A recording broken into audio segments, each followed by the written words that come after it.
video is going to be a little bit different. It's not going to be any sort of tips from the tour, but it's a little bit about myself. I've been playing golf since I was 8 years old, and from a young age all I wanted to be was a tour professional, earn lots of money and be Tiger Woods. I suppose every childhood dream really, but that never happened. I got to the age of 15 and got down to scratch. I turned pro at 18 years old, went on the EuropeanTour, did okay, but I was never ever going to make it to the big league like I wanted to. So at the age of 22, 23, I got my amateur status back, handicap of 1. Over the next few years I got down to +3, which is where I am now. I've just turned 40, and my handicap is +2.9. Now over the last few months, well over the last year or so really, but over the last few months especially, I've really fallen out of love with golf, and I'm pretty sure this video might help some golfers that can relate to my story. Now I drive it great, I hit my irons well, and I chip okay, but I've had a really mental block on the putting green recently.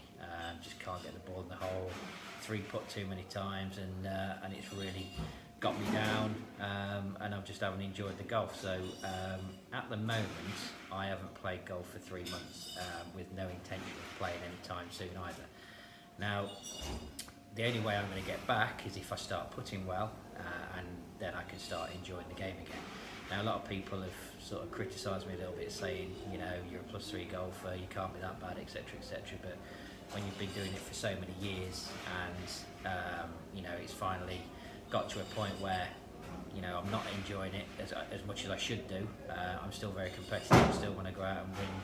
You know, even with a chuck up with the lads on a Saturday, I still want to go and take their 5s off them, but I haven't been able to. So the reason why I'm doing this video is it's going to be over the course of the next few weeks. I'm having, I've got a good friend of mine who's called Nicola Ellwood. I'll put her on in a second. She's going to tell you a little bit about herself and what she does. I'm going to have a putting lesson in the next video with one of the world's best putting coaches, which again will be another video down the line, and then I'm going to have another couple of sessions with Nick. So this is a little bit of a journey for myself. I'm going to be very difficult to get back to where I was. I think mentally I've sort of given up on golf.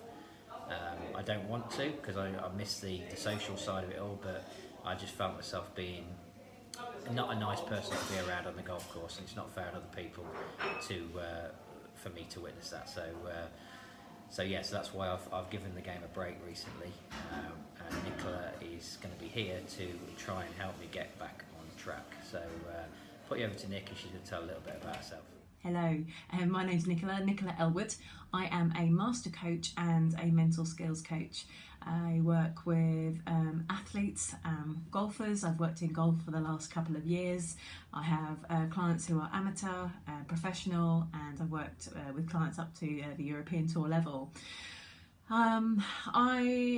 I know nothing about golf apart from what I've learned from working with golfers. I'm a mental skills coach. I'm trained in something called NLP, and I'm also a master coach, which means I've done a master's in it.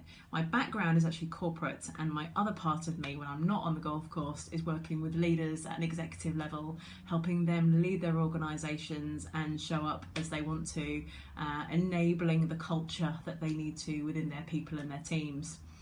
On the golf course, I help people get their mind and their body in harmony.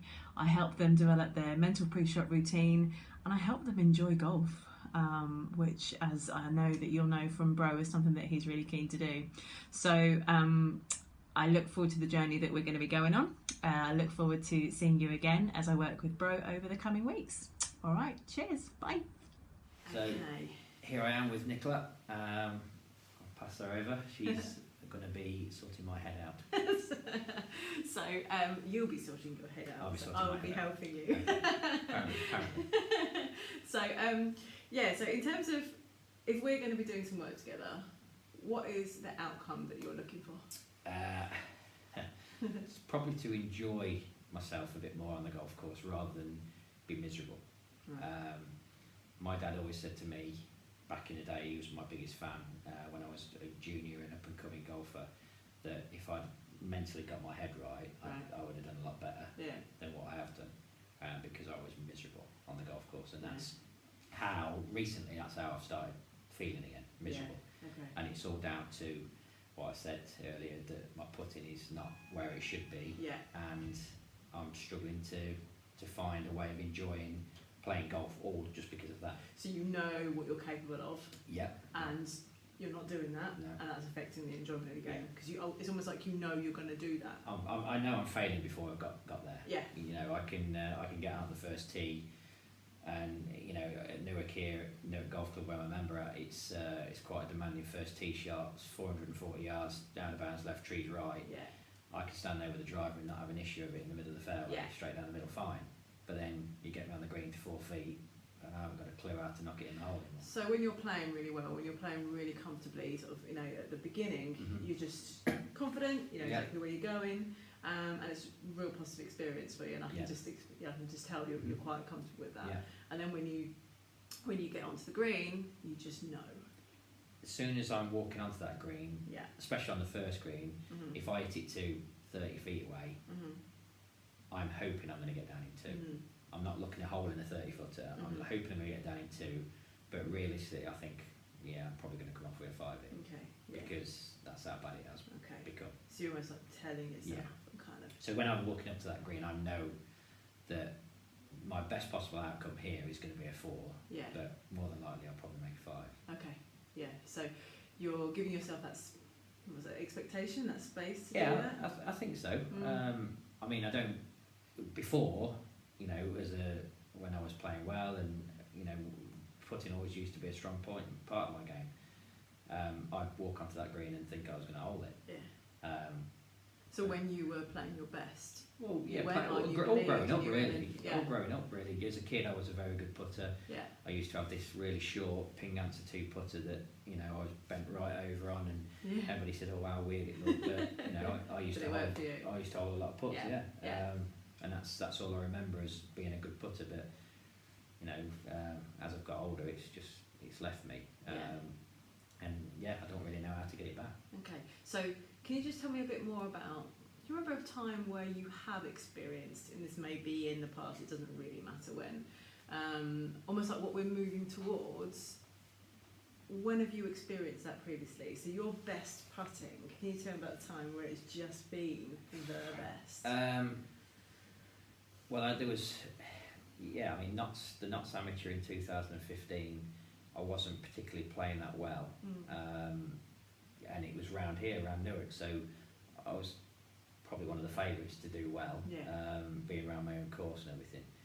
And I remember after 18 holes, I walked off and I'd shot level par, and I just couldn't believe how I'd got it round in the park. So I'd hit it everywhere, in the trees. And one of our members, he caddied for me, and he said he'd never seen a round like it, because I'd just get on the green and I'd if I missed the green, I'd chip it close, and if I was on the green, I'd hold some putts. So going out in the afternoon, I felt pretty confident that I was gonna, if I could get my driving straighter, I could win this. I was only a couple behind after 18 holes. So was your driving that was out there? My driving was out there, but that never happens really. So my driving's normally pretty good, but on this occasion it was let me down. And my short game come into play, and it was good. So I was sort of confident that if I could get my driving back in the last 18 holes, it was going to go one or two ways. I'd either have a chance of winning, or if my putting started letting me down again, then I could have finished last. Your putting's pretty solid. Then and 3 years ago it was. And in terms of your belief, almost like your belief system around kind of like you walking onto the green, about to. I mean, what especially if I'm doing well. I mean, that year as well, I broke the course record around here, so shot 64. Again, you don't put bad and shoot 64, so putts were rolling in. So it was a decent year for me going into this, and it's a real big event, because you play against 12 of the best professionals around the area and the top 12 amateur, so there's only 24 of us in it, but you're playing against the best 24 in Notts really. So coming up the last hole, I remember I didn't know where I was lying, but I needed a birdie to shoot another level par, and I hit it to 3 feet and tapped it in and made a birdie, and it come in, and I was in a playoff with 2 other really good players from Notts from around the area. So that sort of, well, all right, I've got round. You know, I wasn't playing my best, but I've got it round now. You know, it should be my home advantage now in the playoff. I've got you know, the support of everybody coming around following us, and I'm one of these that, you know, if you offered me 100,000 people to come and follow me, I'd thrive on that. Yeah, sure. I'd like, you know, I'd sort of show off a little bit. So when my pals were following me around, I was more upbeat than that. Yeah. And we played 3 holes, and it come down to a sudden death playoff between me and another guy. I went down the 10th, and I hit it to 15 feet, and he was just through the green. He chipped on to 5 or 6 feet, and I rolled my putt in to win. So, you know, that was the last recollection I can think of. And you say 4 years ago. You say it like it just happened. What kind of, if you could just go almost like go inside and go back into that memory of you about to kind of hold that. What was your confidence like in terms of? Well, I was never going to miss it because this was my chance.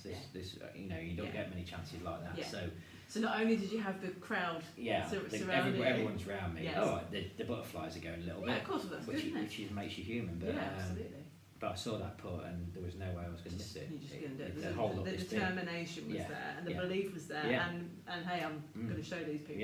Yeah, exactly. Yeah, okay. Now, if that was the occasion now, and you put me out there now, I'd be puma pants. Yeah. I'd be, well, please, let's just go down the next hole. Let's try and get a half here. When you look at that version of you, if you can just the version of you that you liked a couple of years ago, if you can almost like see him in your mind's eye, playing, what does he look like?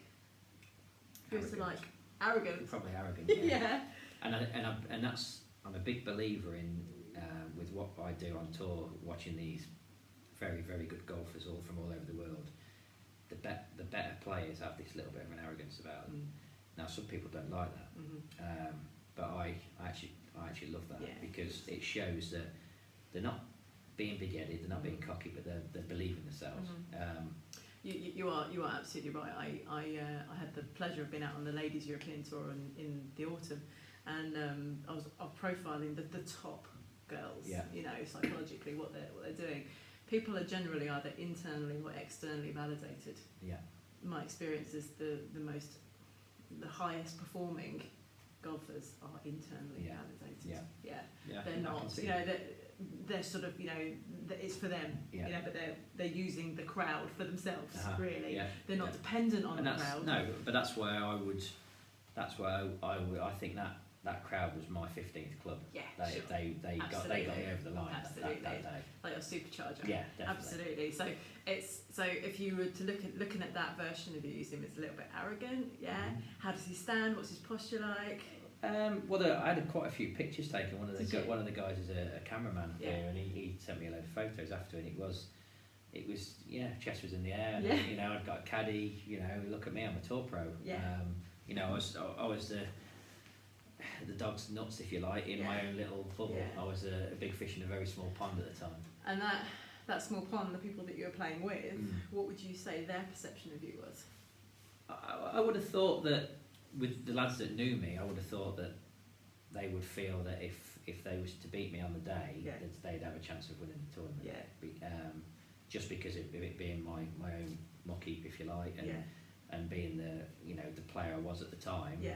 Plus 3 golfer, shooting course records, you know, not a care in the world really, just turning up and having a chance of winning an event. So I think, I mean, I still speak to a couple of them quite a lot now, and I'm pretty sure that especially the lad that I beat in the playoff, and he's an excellent golfer, and he goes on and wins lots of tournaments every year. So for me to beat him was a massive achievement, because you know he's well known around the area for being a very good golfer. So it was a nice achievement. That. So to look at, you look confident, and you can see it, and internally you feel it. You just know. There's a determination. There's a clarity almost. I get a sense of. I think I don't think. I wouldn't have thought people from the outside would have been able to read me that, No, you know, sure. but inside, Yeah. this was my time kind of thing. I knew that, Yeah. you know, that these lads shouldn't be able to beat me around Yeah. the golf Yeah. course. You know, I'm the best player up here. Yeah. You know, I've got to this position. This should be, Yeah. this should be my time. And when you play like that, with the clarity, with the determination, with the confidence that I get the sense of that you have there, Yeah. what does that achieve for you when you're able to play like that? I think it's just it sort of comes natural. I think because I've learned from the best golfers in the world over the years. Yeah. I always said this, that if I'd had my time again and became a pro golfer, I'm not saying I would have made it to the top level, but I certainly, with the experience that I've had from the golfers that I've caddied for and in the environments I've been in, I think I would have done a lot better because I see how good they are. Their bounce back ability after doing something not so good is amazing. Yeah. Now, mine, if I made a bogey, I'd be still talking about it 5 hours later. Yeah. And back then, would you?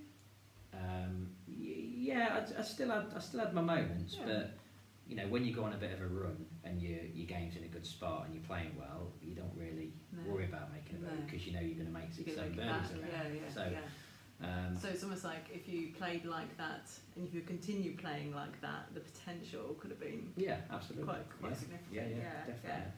So and if you were to say, we fast forward again to, you know, the short-term future, if you were to have that version of you with that confidence, with that clarity, with that way of being and playing, and almost the arrogance, if you like, if you were to play in that way in the short-term future, what would that be like?